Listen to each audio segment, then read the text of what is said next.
Salam à toutes et à tous. Donc c'est officiel, l'administration Biden ne reviendra pas sur la décision de Trump de reconnaître le Sahara marocain.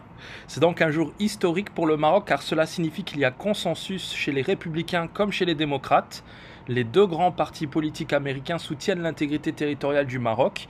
Il n'y aura donc plus jamais de retour en arrière, c'est réglé, les ennemis du Maroc ont définitivement perdu. C'est vraiment historique, je n'en reviens toujours pas, c'est un tournant incroyable, un grand bravo à la diplomatie marocaine. Le Maroc a définitivement sécurisé son Sahara. Regardez Ned Price annoncer la nouvelle en conférence de presse.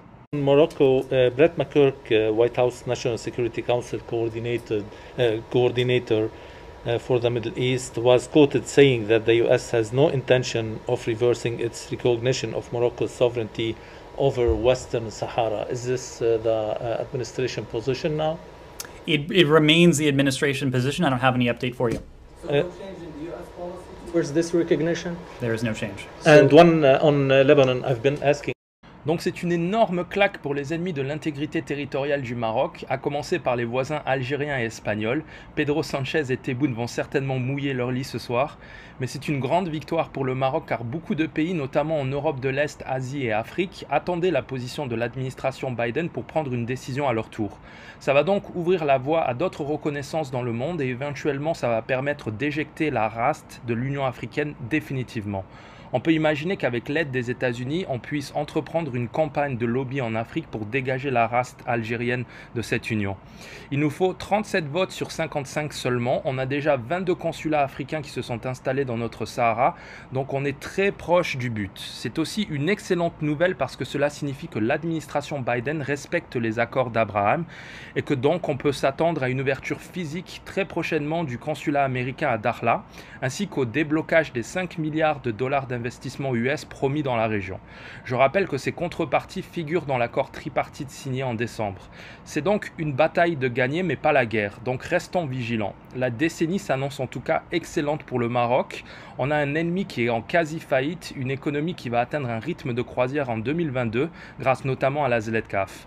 Cette reconnaissance officielle de l'administration Biden va aussi permettre à des entreprises étrangères d'investir massivement dans notre Sahara car elles n'auront plus la crainte d'un retour sur la reconnaissance de Trump. Je pense notamment à des entreprises gazières et pétrolières. Enfin, désormais, l'accord de libre-échange US-Maroc s'étend officiellement au Sahara marocain, ce qui veut dire que le Maroc n'aura plus besoin de brader ses ressources maritimes aux Européens. On est désormais en position de force, je pense qu'on l'a vu avec l'attitude du pays face à l'Espagne qui a été pris de court. Jamais le Maroc n'a eu une réaction aussi agressive. Ça démontre tout simplement que le pays est plus libre de défendre ses intérêts et ce grâce à cette reconnaissance des États-Unis qui sont membres du Conseil de sécurité des Nations Unies. C'est-à-dire que le Maroc ne pourra jamais plus être sanctionné par les Nations Unies. Nous sommes vraiment dans un moment critique de l'histoire du pays. Tout ce que l'Algérie redoutait est en train de se produire. Le Sahara marocain va être l'objet d'un développement considérable qui va faire taire les aspirations des séparatistes. C'est la pauvreté qui crée le malheur et la division. Des Sahraouis riches et éduqués voudront consommer, voyager, vivre leur vie et n'auront pas le temps de penser à la politique et l'Algérie le sait très bien. Le Sahara marocain regorge de ressources naturelles, poissons, terres rares, fer, gaz, pétrole offshore et un peu de phosphate aussi. Désormais, le Maroc aura accès au marché américain pour écouler ses produits sans entrave. On va très prochainement voir des Sahraouis millionnaires en Lamborghini à Laayoune. La Russie a considérablement développé la Tchétchénie, ce qui a permis de faire taire les séparatistes, même chose pour les Kurdes en Turquie. Le développement économique est la solution de ce conflit. Il faut que les Sahraouis soient suffisamment riches pour passer des vacances à Marrakech, Oujda et Tanger. Il faut connecter Laayoune et Dakhla au reste du pays en construisant des autoroutes et des voies ferrées. Pourquoi pas un TGV Laayoune-Agadir? L'Algérie est comme un renard au pied du mur. Elle va très certainement mordre à un moment donné. Le régime est à bout de souffle et désespéré. Il engrange les défaites diplomatiques et sa folie destructrice risque de s'aggraver. Le Maroc doit rester vigilant et s'armer. La récente annonce de la création d'une industrie militaire montre que le pays a pris la mesure du danger. Le régime a dépensé des milliards de dollars pour créer et maintenir le Polisario en vie.